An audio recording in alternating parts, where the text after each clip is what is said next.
특성으로 영광 돌려주신 김진희 권사님 감사드립니다. 네, 새로운 사람의 소망이 가득한 마음을 느낄 수 있습니다. 네, 말씀에 들어가도록 하겠습니다. 사랑하는 성도 여러분, 지난 시간까지 3시간에 걸쳐 참된 의에 대해 말씀드렸습니다. 욥은 일평생 의롭게 살아왔고 또 앞으로도 흠잡을 것이 없도록 의를 지켜나갈 것이기 때문에 자기를 책망하지 않을 것이라 고백했습니다. 이는 욥의 중심이 의롭게 살고자 하는 열정이 승함을 보여주는 말이라 했지요. 그러나 이런 좋은 점이 있는 반면 자신의 말과 행함이 의롭지 않음을 깨닫지 못하는 욥의 모습이 참으로 안타까웠습니다. 그러니 우리는 자기 보기의 의가 아니라 하나님께서 인정하시는 참된 의를 이루어야 합니다. 로마서 10장 2절 3절에 내가 증거하노니 저희가 하나님께 열심히 있으나 지식을 쫓은 것이 아니라 하나님의 의를 모르고 자기의 의를 세우려고 힘써 하나님의 의를 복종치 아니하였느니라 말씀합니다. 하나님을 위해 뜨거운 열정을 가지고 있다 해도 하나님의 뜻을 깨닫지 못하면 자기의 의를 주장하게 되고 그러다 보면 화평이 깨지고 오히려 하나님의 참뜻을 이루지 못하게 되는 것입니다. 대배도 말씀드린 것처럼 누군가 상대가 참된 진리가 아닌 것을 주장합니다.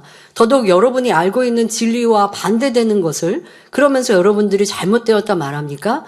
처음에는 고운 목소리로 그게 아니라고 하나님의 뜻은 하나님의 말씀은 하고 설명했는데 상대방이 받아들이지 않고 그러다 보니 서로 옥신각신하다 변론이 일어나고 감정이 상해버리면 하나님의 의를 이루려고 했는데 이거는 내 감정으로 인해 자기 주장으로 하나님의 의를 이루지 못한 것이죠. 욥기 강의 자주 반복하여 설명합니다. 변론하지 말라고.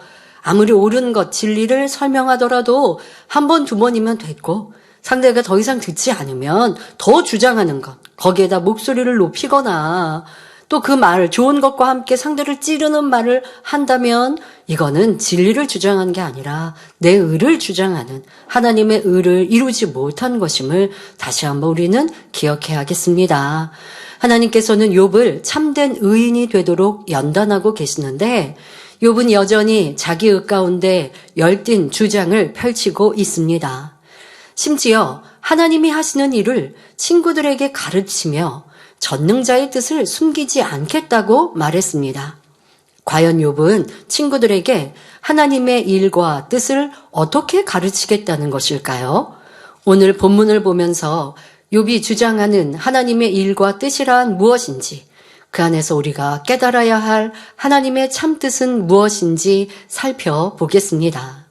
말씀의 제목이 좀 긴 듯하지만 오늘 말씀을 여러분들이 기억하고 또 오늘 이제 욥이 말하고자 하는 건 자기 주장 안에 하나님의 뜻입니다. 그러니 잘못된 것이죠. 진정한 하나님의 뜻이 아닌 것을 하나님의 뜻이다라고 가르치기 때문에 거기에서 우리는 교훈을 얻을 수는 없습니다. 하지만 오늘의 말씀의 제목처럼 하나님의 마음, 하나님의 일하심, 하나님의 비전, 하나님의 선과 사랑, 육신의 생각, 육을 가지고는 도무지 알 수 없다는 것입니다. 자, 이것을 여러분 마음에 꼭 기억하시고 오늘 말씀 속에서 그런 것들이 어떻게 나는 하나님을 오해했고 또 내가 하나님의 일을 한다 하고 열심히 있다 하고 내가 하나님의 진리를 가르친다 하면서 하나님의 뜻도 알지 못하며 가르쳤구나, 이런 것들을 깨달아 보시길 바랍니다. 욥은 친구들에게 하나님의 뜻을 가르치겠다고 하더니 그에 앞서 그들을 책망합니다. 욥기 27장 12절에 너희가 다 이것을 보았거늘 어찌하여 아주 허탄한 사람이 되었는고? 욥이 친구들과 변론을 시작할 때부터 지금까지 줄곧 일관된 주장을 하는 것이 있었습니다. 즉 자기는 정직하고 의로운 사람인데 하나님께서 이유 없이 치심으로 모든 것을 거둬가셨고 악창으로 치셨으며 주변으로부터 온갖 수모와 핍박을 당하게 하셨다는 것입니다. 그러니 지금도 친구들에게 너희들은 내가 하나님을 잘 섬겨왔던 의인임에도 불구하고 하나님이 내 자녀들을 죽이셨고 모든 재물을 걷어가셨으며 온갖 수모와 고통을 당하게 하신 것을 보지 않았느냐? 이 모든 것을 보고도 너희들은 오히려 나에게 죄를 회개하라, 하나님을 찾으라 하는구나. 그러니 너희는 얼마나 허탄한 사람들이냐라고 말하는 것입니다. 욥은 영이신 하나님을 육으로 이해하려고 했기 때문에 결국 이해할 수 없었고 오히려 나쁜 독재자요, 원망스러운 하나님이 되어버렸습니다. 성도 여러분, 단지 구약의 욥이 그렇다고만 지금 이 욥이 이렇게 어리석게 생각하고 있구나 이렇게 받아들이시고 이해하시면 안 됩니다. 바로 나 자신도, 여러분 자신도 욥과 같이 이렇지 않은지 점검하는 것이 중요합니다. 고린도전서 2장 13절에 우리가 이것을 말하거니와 사람의 지혜와 가르친 말로 아니하고 오직 성령의 가르치신 것으로 하니 신령한 일은 신령한 것으로 분별하느니라 했고, 고린도전서 2장 15절에 신령한 자는 모든 것을 판단하나 자기는 아무에게도 판단을 받지 아니하느니라 말씀했습니다. 영적인 일은 영으로만 분별할 수 있기에 육적인 사람은 영적인 사람을 이해할 수 없다는 말씀입니다. 더구나 영 자체이신 하나님을 육의 사람이 어떻게 이해할 수 있겠습니까? 성경을 보면 육적인 관점으로는 이해할 수 없는 일들이 너무나 많이 기록되어 있습니다. 자, 성경에 기록된 하나님의 일, 육신의 생각으로는 도무지 이해되지 않고 믿어지지 않는 일들, 자, 몇 가지 한번 예를 들어보겠습니다. 하나님께서는 아무것도 없는 무 상태에서 말씀으로 천지 만물을 창조하셨습니다. 자, 이제 육신의 생각과 의심이 깨어진 우리 성도님들은 이거 믿어집니다. 조금의 의심도 없습니다. 그런데 세상 사람들은 이게 그렇게 안 믿어지기 때문에 교회를 안 다니는 거예요. 하나님의 그거 놀라운 권능을 아무리 전하고 여러분들이 전도해도 그게 육신의 생각으로는 안 믿어지는 거예요. 이해가 안 되는 거예요. 우리는 이 재단에 나타난 권능을 그렇게 말하죠. 사실이니까. 그런데 너가 지금 잘못 믿는 거라고 한다든가, 너가 지금 생각이 잘못된, 이렇게까지 말하면 여러분들도 진짜 너무 기가 찰 것 같은데, 사실을 말해도 믿지 않는데, 왜요? 육신의 생각으로 가득하니까요.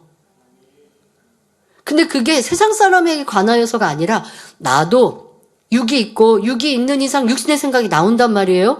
그 이상 하나님의 뜻을, 하나님의 선과 사랑을 이해할 수 없다는 것도 세상 사람이 하나님을 믿지 않는 이 안타까운 일들에 비추어서 나도 이렇게 안타까운 나의 주장이, 내 의가 얼마나 많은가도 한번 생각해 보십시오.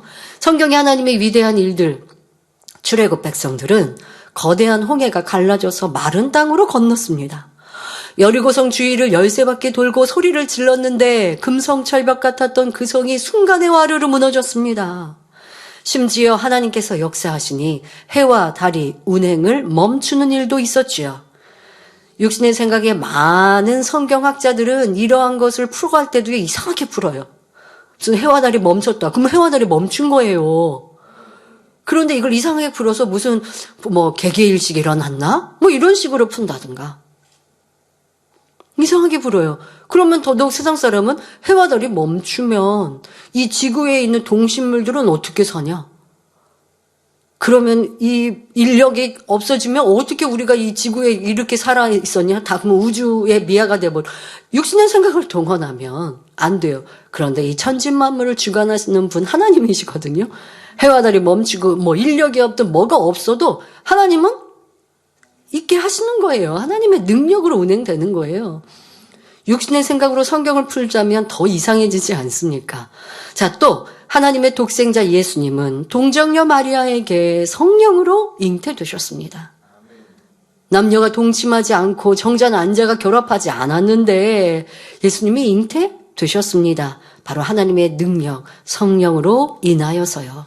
예수님께서는 물을 포도주로 만드시는가 하면 물고기 2마리와 떡 5개로 5,000명 이상을 먹이셨습니다. 또 풍랑이는 바다 위를 걸으셨으며 죽은 지 나흘이 되어 썩은 냄새가 나는 나사로를 살리기도 하셨습니다. 더욱 놀라운 것은 십자가에 못 박혀 죽으신 지 3일 만에 부활하셨고 수많은 성도들이 보는 앞에서 승천하셨지요. 뿐만 아니라 우리 믿는 성도들도 장차 주님이 재림하실 때 신령한 부활체로 변화되어 하늘로 들려 올라갈 것입니다.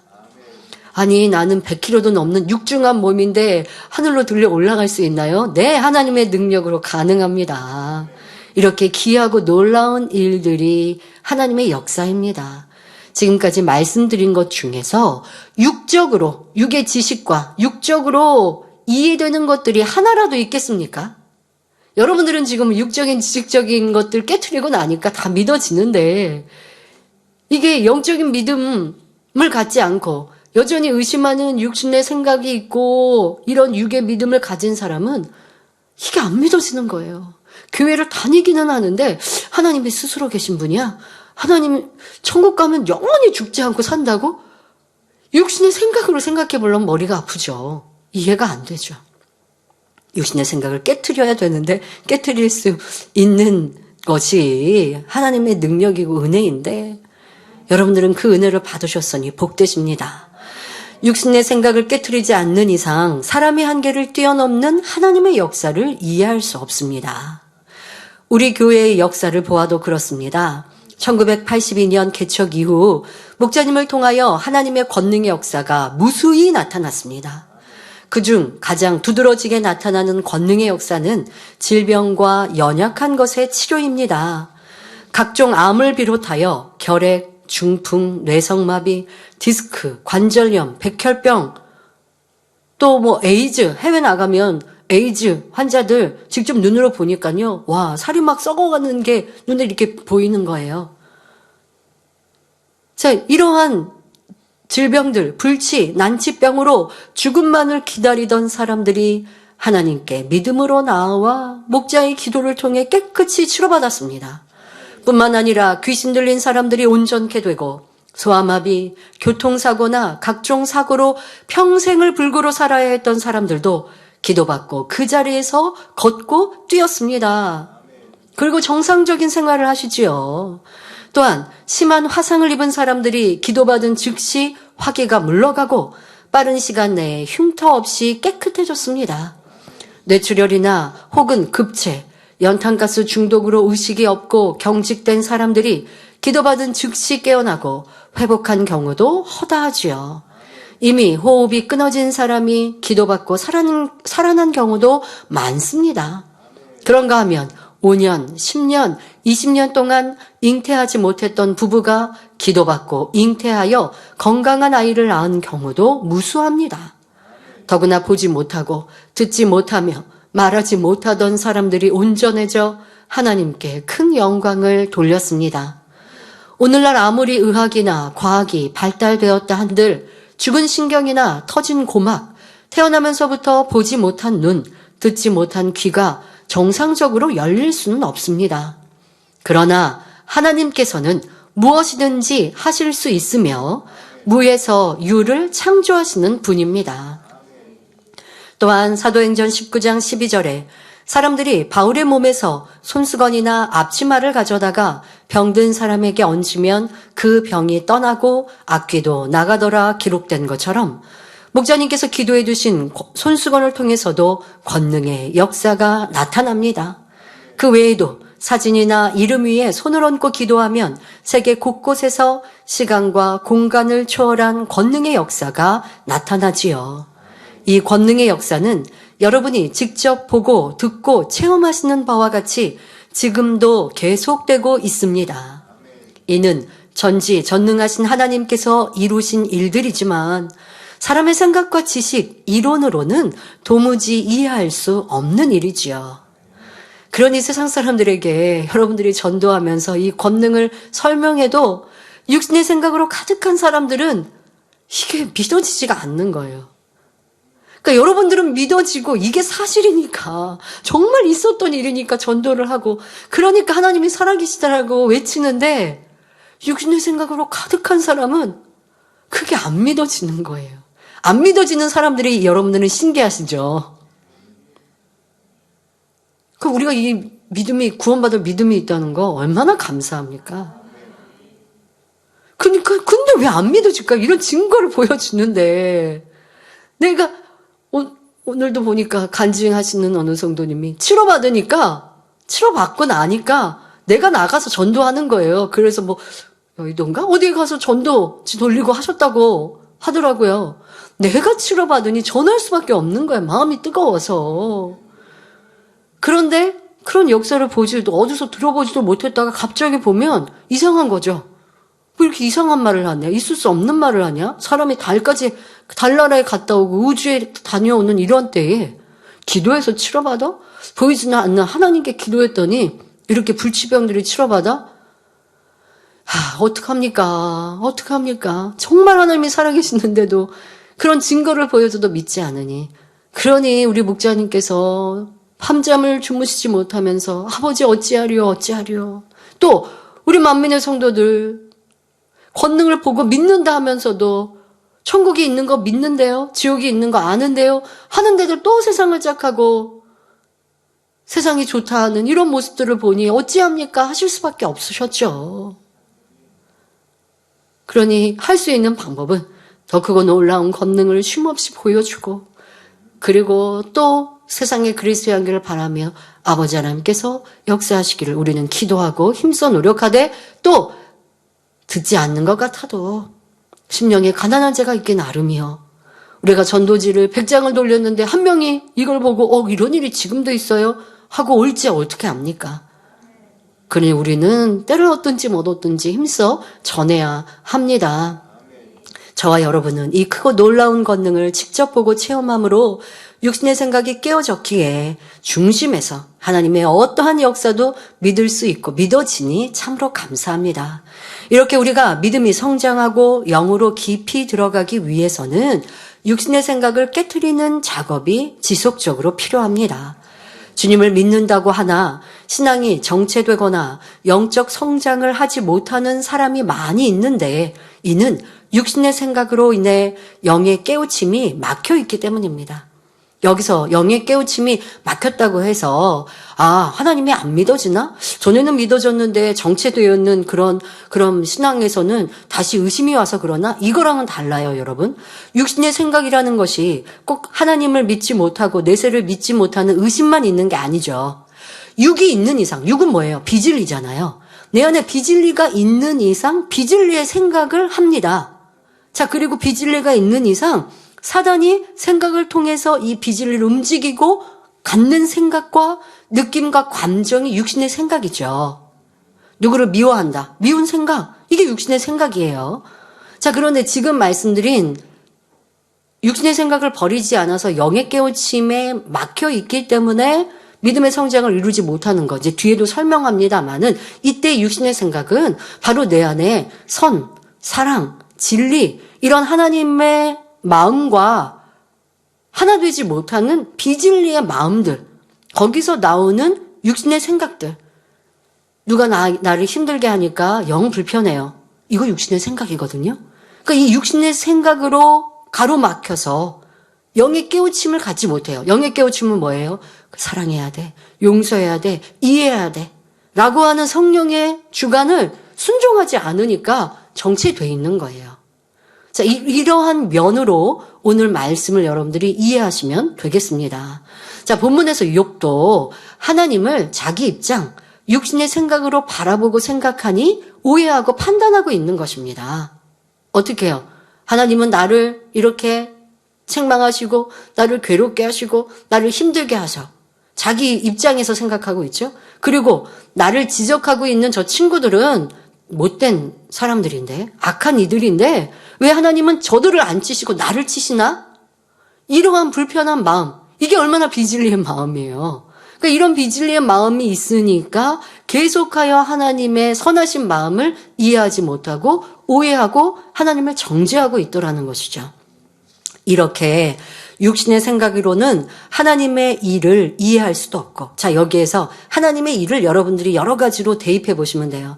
육신의 생각으로는 하나님의 마음을, 하나님의 선을, 하나님의 사랑을 이해할 수도 없고, 자, 그래서 제목이 하나님의 일을 이렇게 여러분들이 여러 가지로 대입하면 내가 하나님과 하나 되고 싶은데 그렇지 못한다. 하나님께 귀히 쓰임받고 싶은데 사랑받고 싶은데 그리하지 못한다.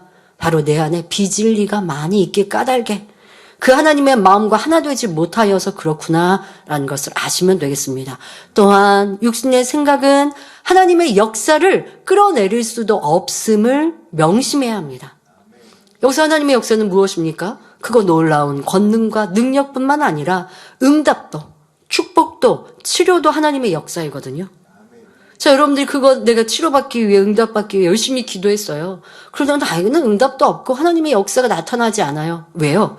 내 마음 안에는 여전히 비진리가 가득하여 육신의 생각 속에 살아가고 있으니 그러면서 기도한다고 하면 하나님의 응답과 축복을 받을 수가 없죠. 초신자라면 응답하시고 하나님의 역사를 해주시지만 이제 믿음이 있는 신앙의 연조가 있는 이들이라면 육신의 생각으로 가득하고 비진리로 가득한 그 마음 안에 죄악으로 살아간다면 기도해도 충성해도 응답과 축복, 하나님의 역사를 끌어내릴 수 없는 것입니다. 예수님 시대에도 선한 사람이었으나 육신의 생각으로 영의 말씀을 들으니 도무지 이해하지 못하는 장면이 나옵니다. 바로 예수님을 찾아왔던 니고데모였지요. 니고데모도 육적으로는 매우 뛰어난 지식인이었지만 예수님을 만나기 전까지는 영적인 거듭남의 비밀을 깨우치지 못했습니다. 그는 유대인의 관원으로서 진리에 대한 갈급함을 느끼고 참된 믿음을 소유하기 원했기에 예수님을 찾아옵니다. 자, 그런데 이는 얼마나 선한 사람인지 예수님의 그 소문, 바로 예수님께서 기도하시고 명하시면 각색 질병들이 치료받고 응답받았다. 그 열매를 보고 듣고 그리고 예수님을 지금 많은 특히 정치인들이라든가 율법자들은 예수님에 대해서 싫어한단 말이에요. 책 잡으려고 하는데 그런데 이도 관원이었는데 예수님을 찾아옵니다. 근데 사람들의 눈을 피해 밤에 그래도 이렇게 찾아올 수 있는 건 선한 마음이요. 분별하기 때문이죠. 예수님이 이상한 분이야 했으면 안 왔겠죠. 사람들은 이상한 사람이다라고 말을 한들 예수님이 나타난 열매는 참이고 진실함이거든요. 그러니 자신의 영의 갈급함을 지금 해결받기 위해 예수님께 나와왔습니다. 예수님께서는 니고데모의 이 갈급함을 아시고 말씀하십니다. 사람이 거듭나지 아니하면 하나님 나라를 볼 수 없느니라. 그런데 니고데모는 사람이 거듭나야 한다? 거듭, 다시잖아요. 다시 나야 한다? 다시 태어난다? 이 말씀을 도무지 이해할 수 없었습니다. 영적인 말씀을 육으로 들으니 깨우칠 수 없었던 것이지요. 그러니 사람이 늙으면 어떻게 날 수 있삼나이까?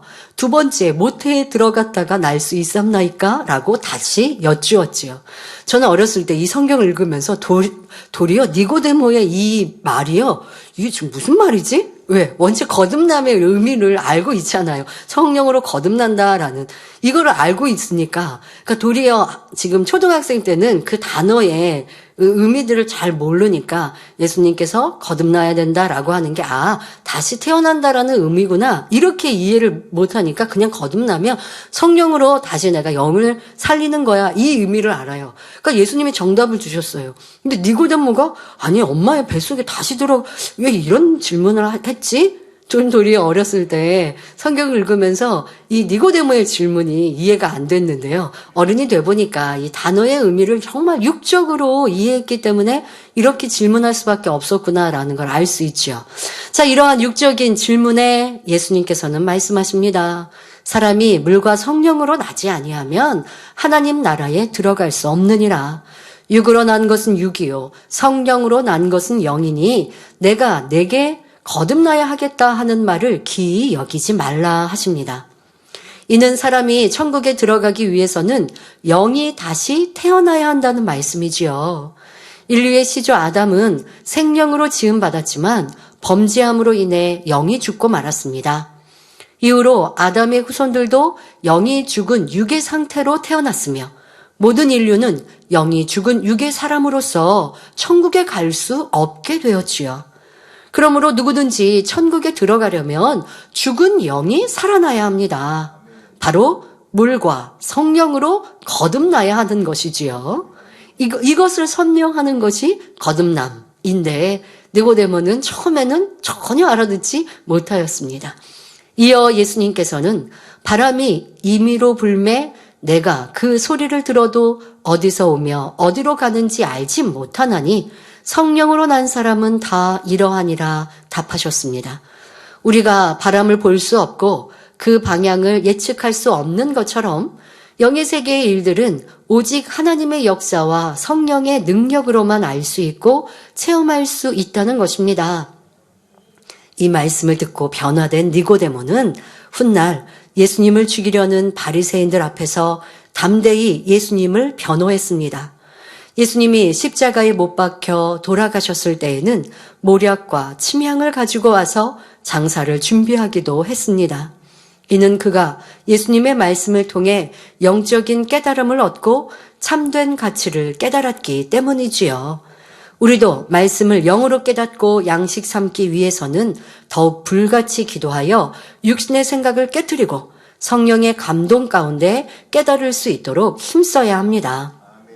출애굽 당시 이스라엘 역사를 통해서도 육신의 생각과 영의 생각이 사망과 생명의 큰 차이를 가져옴을 깨닫게 해줍니다. 이스라엘 백성은 가나안을 향한 여정 중에 마실 물이 없고 먹을 양식이 떨어지자 원망, 불평하기 시작합니다. 심지어 모세를 대적하며 금송아지를 만들어 신처럼 숭배했고 하나님께서 주신 가나안 땅을 믿음으로 바라보지 못하고 악평하며 불평했습니다. 그 결과 출애굽 1세대는 여호수아와 갈렙을 제외하고 모두 광야에서 죽었습니다. 육신의 생각으로 바라보고 말하면 축복을 보아도 내 것이 되지 못한다는 것입니다. 육신의 생각을 깨트리고 영의 고백, 순종할 때에 축복이 내 것인 것이지요. 지금의 우리에게 주어진 시간도 아버지 하나님께서 우리에게 주시는 기회요. 새 예루살렘에 들어가는 지름길임을 느끼고 순종하여 기도하고 하나님의 뜻을 바라는 성도님들은 어느 때보다 더 충만하다 고백하시죠. 그것이 아버지 주시는 은혜임을 우리는 느낄 수 있습니다. 사람으로 이런 기쁨과 소망을 가질 수 없지요. 자, 그런데 혹간 만민의 양떼여 함께 예배하는 우리 성도님들 중 나는 이러한 뜨거움도 소망도 없는데요 라고 하시면 나는 진리 안에 한 마음으로 영의 생각을 가지고 아버지께서 지금 우리가 당하고 있는 모든 일들과 나아가는 길들, 그것이 그냥 우연의 일치로 벌어지거나 세상 사람이 살고 죽는 것 그냥 이렇게 보는 것이 아니라 아버지의 뜻, 그러면 아버지의 그 뜻이 처음 주셨던 말씀과 틀려졌는데요가 아니라 지금도 우리에게 보장하시는 그 권능과 또 많은 성도들의 이 충만한 마음, 이것은 성령의 역사이요. 할 수 있도록 우리의 마음을 주관하시는 분 하나님의 역사임을 나는 마음 열어 육신의 생각을 깨트리고 내가 생각하고 내가 결정하고 내가 바라고 내가 기도했던 것과 달리 벌어지는 일이라 할지라도 문을 열고 내 생각을 내려놓고 성령의 음성에 귀 기울이고 있는가?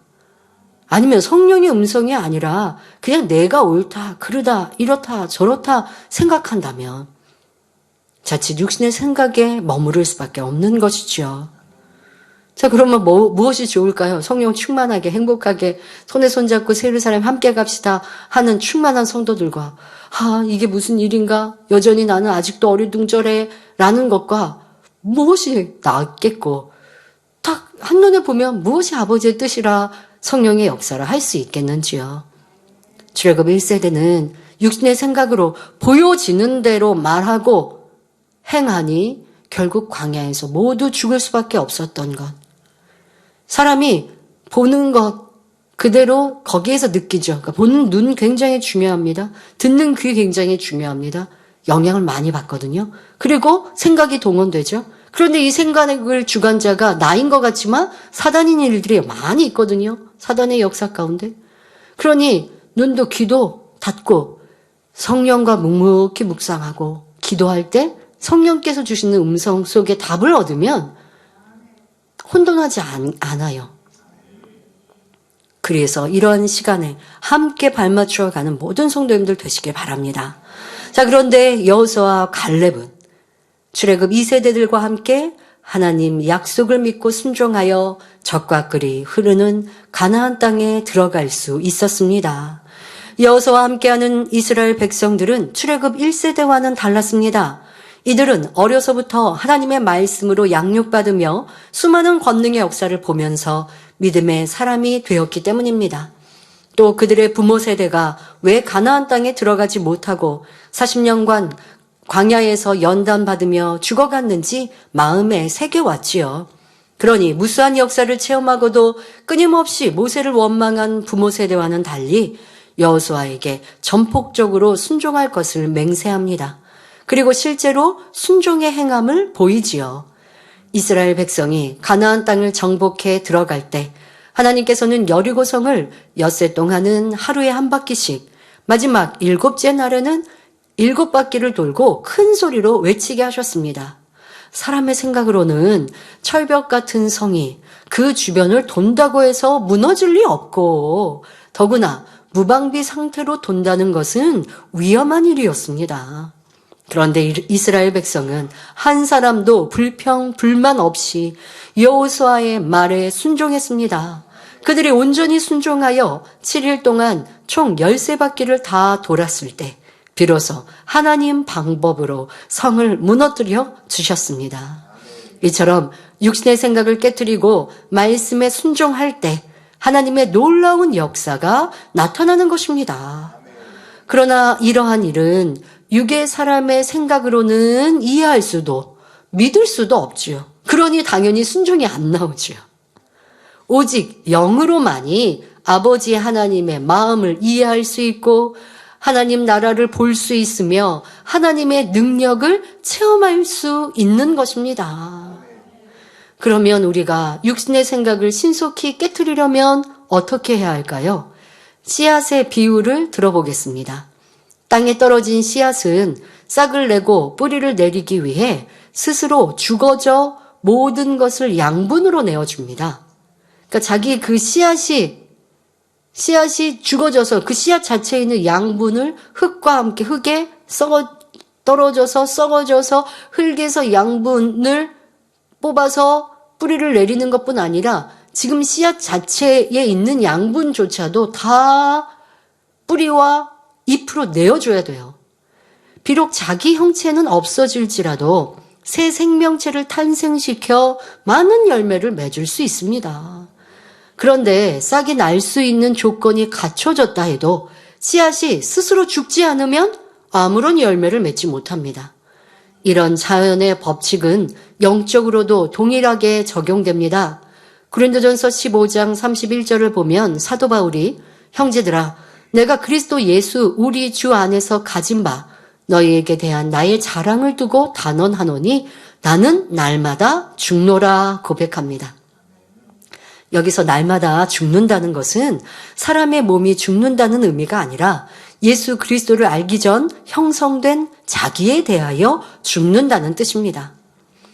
또한 자기란 온갖 비진리와 육, 그리고 모든 이론과 생각과 틀 등 하나님 보시기에 악하다 하시는 모든 것을 의미합니다. 사도 바울이 날마다 죽노라 고백했던 것처럼 우리도 영의 사람이 되기 위해서는 자기 안에 있는 온갖 비진리와 육을 발견하여 철저히 버려나가야 합니다. 어떤 사람을 만나고 함께 일을 하는데 불편해요. 저 사람이 왜 이렇게 말하지? 이게 나라는 자기라는 거라고요. 이 불편함. 그런데 이 불편함을 깨닫지 못하고 저 사람이 좀 달라져야지 하고 넘어가요. 저 사람은 나를 불편케 했지만 내가 넘어가야지. 나는 착한 사람, 저 사람은 나쁜 사람. 이 사람은 자기가 죽어지지 않으니까요. 오랫동안 신앙생활을 해도 여전히 육에 거할 수밖에 없는 거예요. 그런데 불편했어요. 내가 잘못한 건 아니라고 처음에는 생각이 들겠죠. 하지만 그건 이제 내가 죽어져야 돼요. 그러니 불편함을 느끼는 그냥 감정 자체가 내 안에 악이라고 생각하는 거예요. 그 사람이 나한테 잘했든 못했든 나한테 못해서 내가 불편했어도 못한 것 때문에 불편했다라고 생각하면 내가 아직도 살아있으려고 하는 거고요. 상대방이 못해서 내가 불편하다 이게 아니라 그냥 불편함을 느끼고 있는 악한 감정. 이거에만 집중하는 거예요. 그리고 이게 바로 죽어져야 될 자기예요. 기도하는 거예요. 아버지, 제가 이렇게 불편해하는 게 너무 싫습니다. 그 사람이 이렇게 말했든 저렇게 말했든 저를 찔렀든 저를 욕했든 이 불편한 감정이 어떤 사람은 뭐 화로 드러날 수도 있고 미움으로 드러날 수도 있고 서운함으로 드러날 수도 있고 또 성격이 내성적인 사람은 뭔가 슬프고 힘든 마음으로도 드러날 수 있겠죠. 자, 이런 자기의 감정의 변화, 이런 육의 감정의 변화에 대하여 아버지 하나님, 이게 내 안의 악입니다. 이거 버리고 싶습니다. 이게 자기라고 하는 저의 버려야 될 모습인데 도와주옵소서. 매일매일 기도합니다. 눈물 흘리며 기도합니다. 내가 먼저 손 내밀지 못하고 찬양할 때마다 그런 일들이 떠오르면서 아직도 살아있는 내가 민망하고 죄송하고 싫습니다. 또 죽어주고 싶습니다. 자, 이렇게 간절히 기도하는데 어찌 이 육이 살아있을 수 있겠습니까? 그러니 다음에 그 사람이 나를 또 불편케 해도 이 감정이 올라오려 할 때 이 간절히 기도했던 기도가 아까워서도요. 그 기도가 떠올라요. 정말 제가 생각해 보니까 어떤 때 변화됐지? 어떻게 해서 변화됐지라고 뒤를 이렇게 돌아보면서 생각을 해봤거든요. 간절히 기도했던 그 기도가 떠올라요. 감정보다 먼저 기도가 떠오르는데 감정을 내겠습니까? 이거 감정 내면 또 나 오늘 철저히 눈물 콧물 흘리면서 회개할 거고 감정을 내가지고 어찌된 사람이가 가슴을 치면서 기도했던 때가 어젠데 그젠데 그게 싫은데 그거 진짜 애절하고 힘든데 그러니까 감정이 올라오기 전에 나 이런 기도가 먼저 떠오르니까 감정을 다스려요. 이게 사랑장에 말하는 참음의 기본이죠. 자, 그렇게 다스렸으면 완전히 된 거 아니죠. 다스리는 것 자체가 없어져야 온전한 참음이니까 오늘 밤 가서 기도합니다. 아버지 감사합니다. 제가 이렇게 불편한 감정 내지 않아서 그러나 뭔가 이렇게 올라오려고 하는 건 있었거든요. 이것마저도 없게 해주시고 이제 온전히 상대가 이해되고 화목하고 화평할 수 있게 해주세요. 또 기도하고 기도합니다. 그러다 보면 상대가 나를 찌르든 뭐 했든 나는 몰라요. 상관없어요. 그건 그 사람의 일이고 나는 내가 나한테 어떤 내 감정의 변화가 없어요. 얼마나 평안합니까? 내가 죽어졌고 내 안에 진리가 주님의 사랑이 살아 역사하는 거죠. 자, 이러면 육신의 생각이 아니라 영의 생각, 주님과 하나 된 내 모습이 되어지는 것입니다. 자, 이렇게 육이 죽어지는 만큼 영이 살아납니다. 성경을 보면 육의 사람이 이해할 수 없는 내용들이 너무 많습니다. 예를 들어 이왕이면 남보다 높아지고 싶고 섬김을 받고 싶은 것이 육의 사람들의 마음인데 하나님께서는 낮아지고 섬기라 하십니다. 누가 내 뺨을 때리면 나도 같이 때려주고 싶은데 하나님 말씀은 오른뺨을 치거든 왼뺨도 대어줘라 하십니다. 속옷을 달라면 겉옷까지 주라 하시지요. 미운 사람과는 잠시도 함께하기가 싫은데 하나님 말씀은 미운 자가 오리를 동행하자 하면 심리도 동행해 주라고 하십니다. 이처럼 육의 사람 편에서는 하나님의 말씀이 자기의 생각과 너무나 다른 것이 많으므로 순종할 수가 없는 것입니다. 그러니까 이런 말씀이야 그래 하나님은 선이시고 사랑 자체이시고 근데 나는 아직 선과 사랑을 이루지 못해서 순종은 못해. 그러니까 하나님의 마음은 이해하지만 나는 순종을 못해라고 여러분 생각하십니까? 아니요. 그거는 말씀을 그냥 지식으로 아는 거지 하나님의 마음을 이해하지 못하는 거예요. 내가 행해보고 그렇게 돼야 하나님 마음이 이해되는 거고요. 이해된 사람은 낮아져라, 섬겨라. 이게 행복하다는 걸 느껴요. 야, 하나님은 나에게 어려운 걸 가르치신 게 아니구나. 나를 더 존귀케 하시는 길을 알려주신구나. 이게 이해하는 거예요. 그러니까 영의 생각을 하고 그 앞에 순종하는 사람은 아버지의 그 참뜻을 이해하거든요. 그러면 행복해요. 그 길이 어렵지가 않은 거예요. 자, 이렇게 영의 사람은 섬기고 낮아지고 베푸는 삶이 너무 쉽습니다. 사도 바울처럼 날마다 죽어지는 삶을 통해 주님을 닮은 영의 마음으로 변화되었기 때문이지요. 성도 여러분, 욥은 아직 영의 사람이 아닌 육의 사람이었으므로 하나님을 이해할 수 없었고 육에서 육을 낳을 수밖에 없었습니다. 그러니 이어지는 욥의 말 또한 영과는 너무나 거리가 먼 것을 알 수 있습니다. 이제 욥은 친구들에게 하나님의 일을 가르치기 시작합니다. 이는 하나님의 참뜻이 아니라 욥이 하나님의 자리에 앉아 악인은 어떻게 심판받아야 하는지를 결론 짓기 위해 하는 말이죠. 욥기 27장 13절을 보면 욥은 악인이 하나님께 얻을 분깃, 강포자가 전능자에게 받을 산업은 이것이라 말합니다.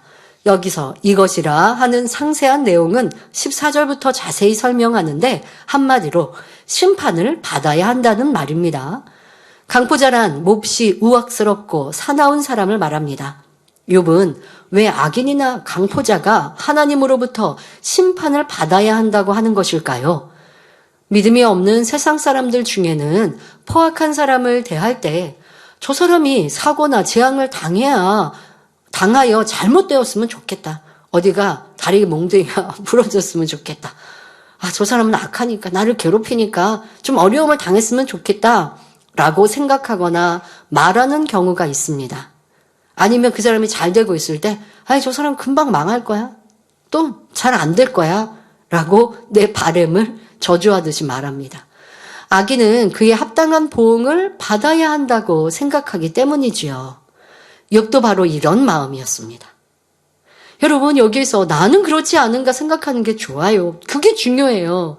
저 사람은 악한 사람이니까, 저 사람은 죄를 지은 사람이니까, 저 사람은 못된 사람이니까, 나를 괴롭혔으니까, 여러분들이 교회를 위한다 하시는 분들, 교회를 어렵게 했으니까, 목자를 판단 정죄했으니까 저 사람은 악한 사람이고 그러니까 뭐가 잘 못 될 거야. 그게 당연해 라고 생각하셨습니까? 그런데 그게 지금 세상 사람들의 보편적인 생각이라고요.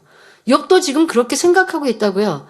그런데 그게 영의 생각이라고 설명하는 겁니까? 아니요. 육신의 생각, 악한 생각이라고 설명하고 있는 거예요. 진리가 그 마음에 임한 사람은 그렇지 않습니다. 우리 예수님은 이 땅에서 사역하시는 동안 병든 사람을 치료하고 연약한 사람들에게 생명과 소망을 주시는 등 오직 선한 일만 행하셨습니다. 그럼에도 악한 사람들로부터 온갖 핍박과 조롱과 능욕을 받으셨지요. 예수님의 얼굴에 침을 뱉고 주먹으로 치는 사람도 있었고 내가 만일 하나님의 아들이어든 자기를 구원하고 십자가에서 내려오려며 비웃는 사람들도 있었습니다. 하지만 예수님께서는 십자가에 못 박혀 참혹한 고통 중에 계시면서도 자신을 조롱하는 그들을 용서해달라고 기도하셨습니다. 이것이 바로 우리 주님의 마음이요, 아버지 하나님의 마음입니다.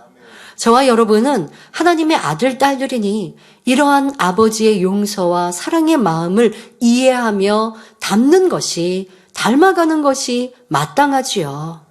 마태복음 5장 44절부터 45절에 나는 너희에게 이르노니 너희 원수를 사랑하며 너희를 핍박하는 자를 위하여 기도하라. 이같이 한즉 하늘에 계신 너희 아버지의 아들이 되리니 말씀하셨습니다.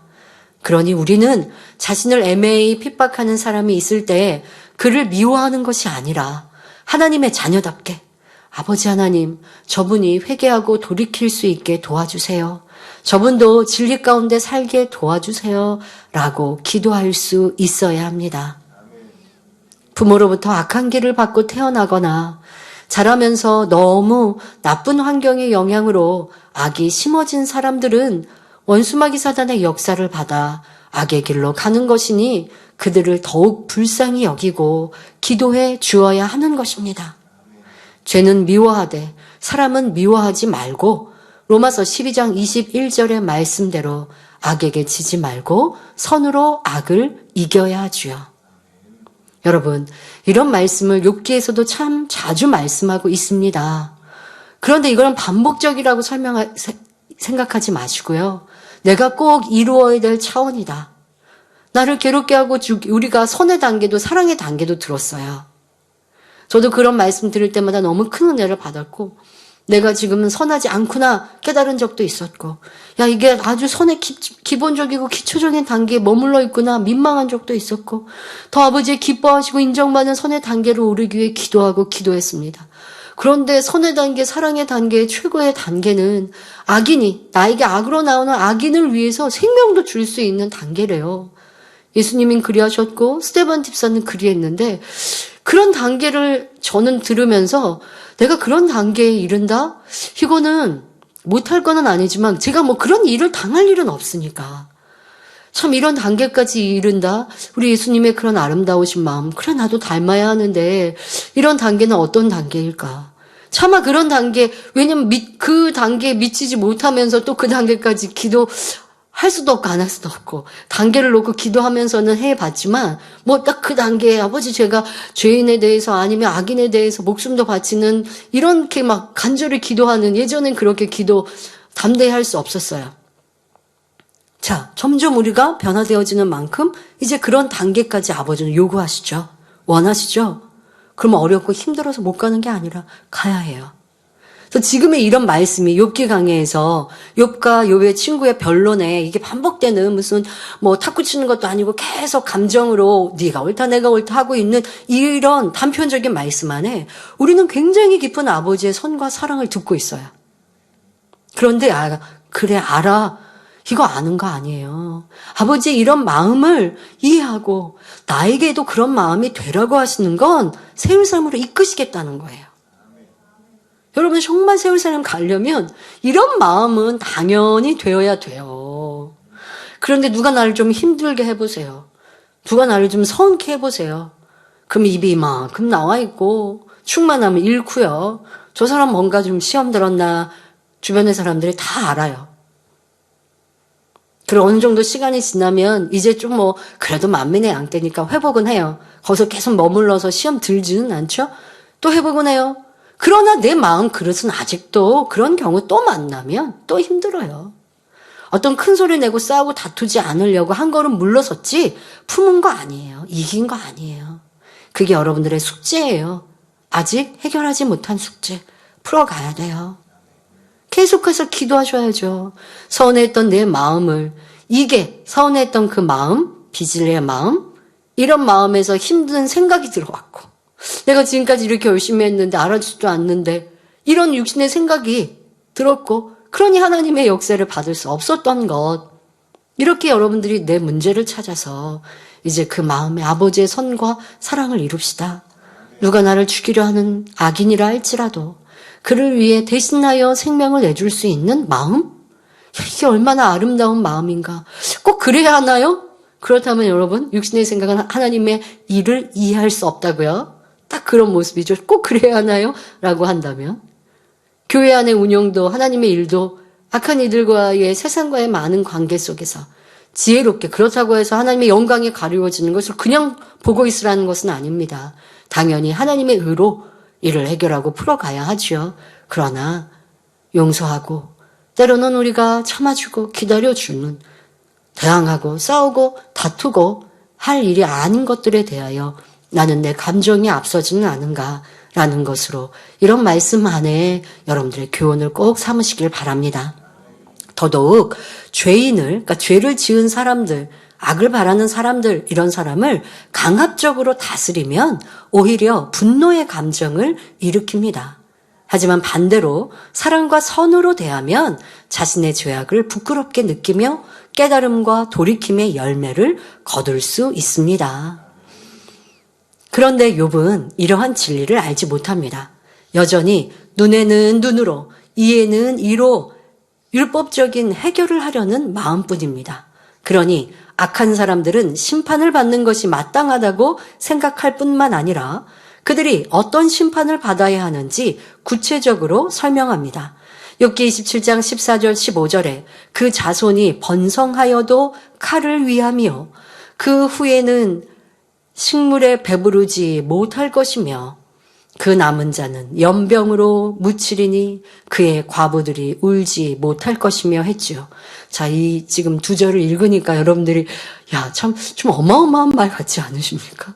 네, 참 큰 저주의 말, 두려운 말이죠. 자, 여기서 우리는 욥의 마음속에 분개함을 볼 수 있습니다. 악인이나 강포자의 자손은 번성할지라도 모두 칼날에 죽거나 굶어 죽을 것이라는 말이니 이 얼마나 무서운 저주입니까?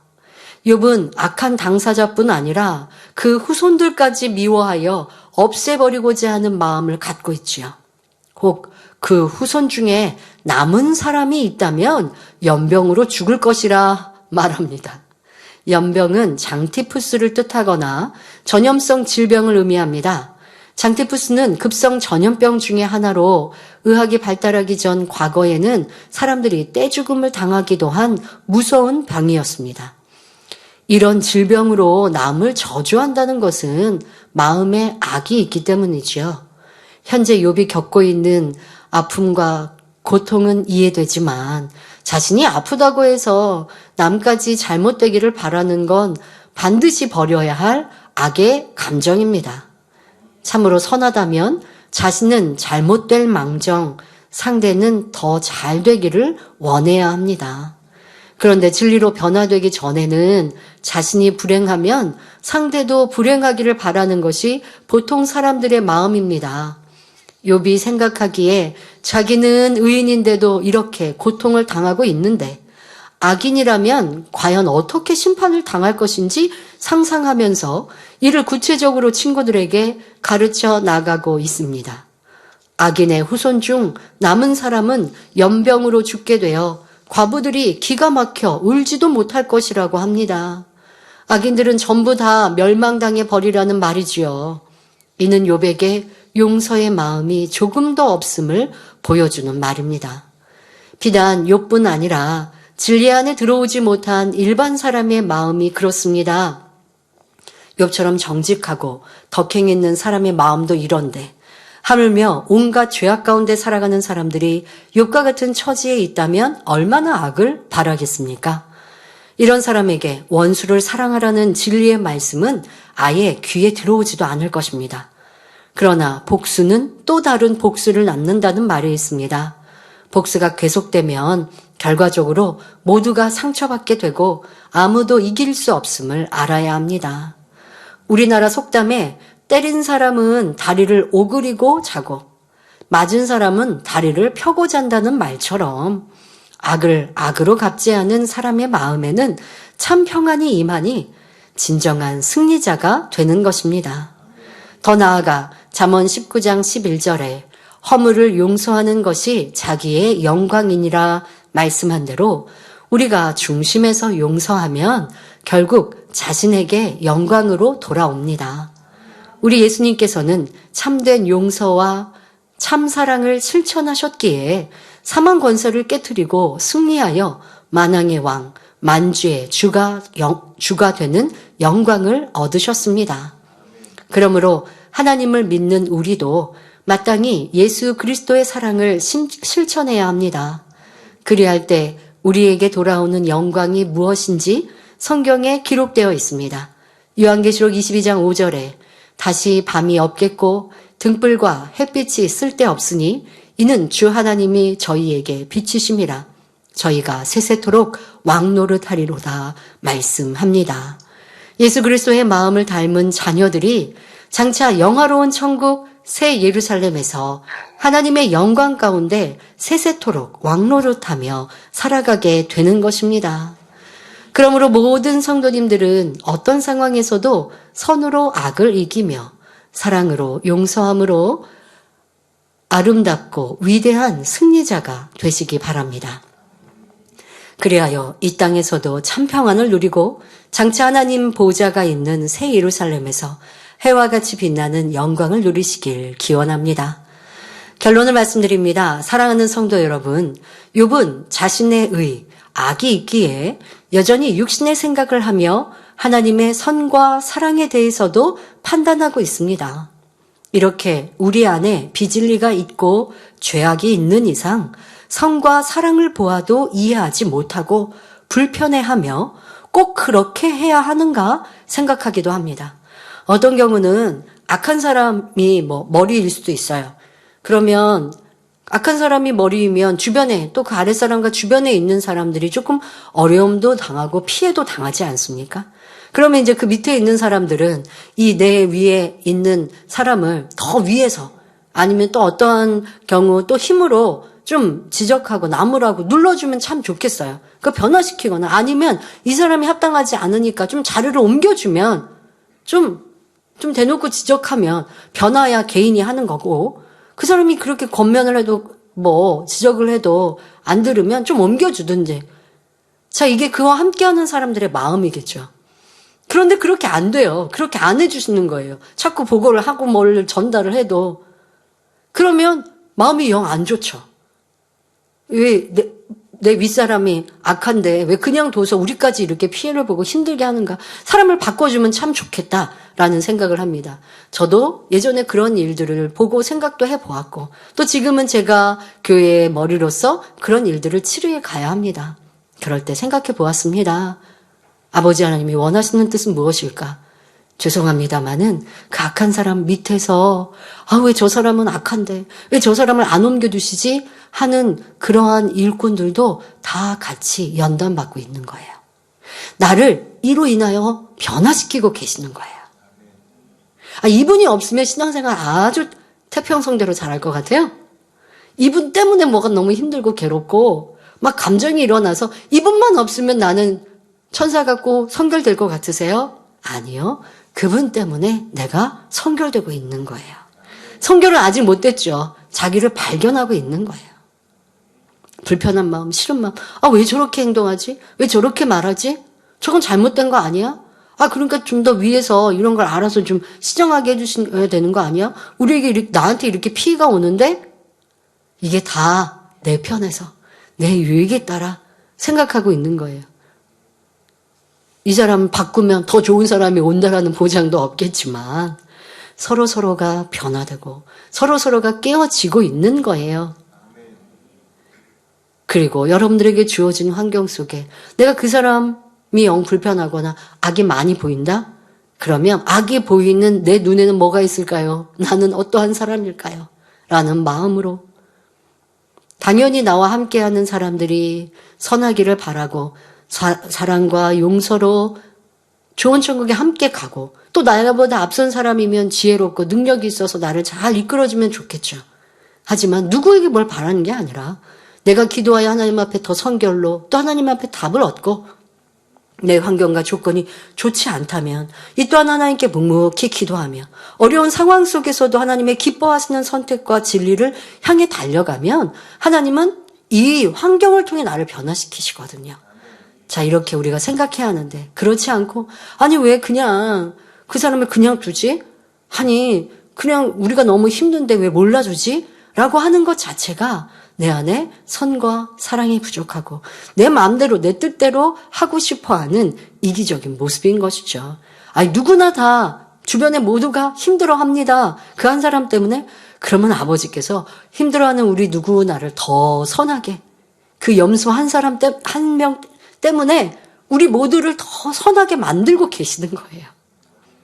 그러니 감사하고 불편한 내 마음을 변화시키고 모난 상대를 한다 할지라도 내가 나를 죽이려 하는 사람도 그를 위해서 복빌어주는 사랑, 선을 배우고 기도하는데 그를 위해 변화되게 해달라고 아버지 앞에 간절히 사랑으로 메어 달리고 있는가.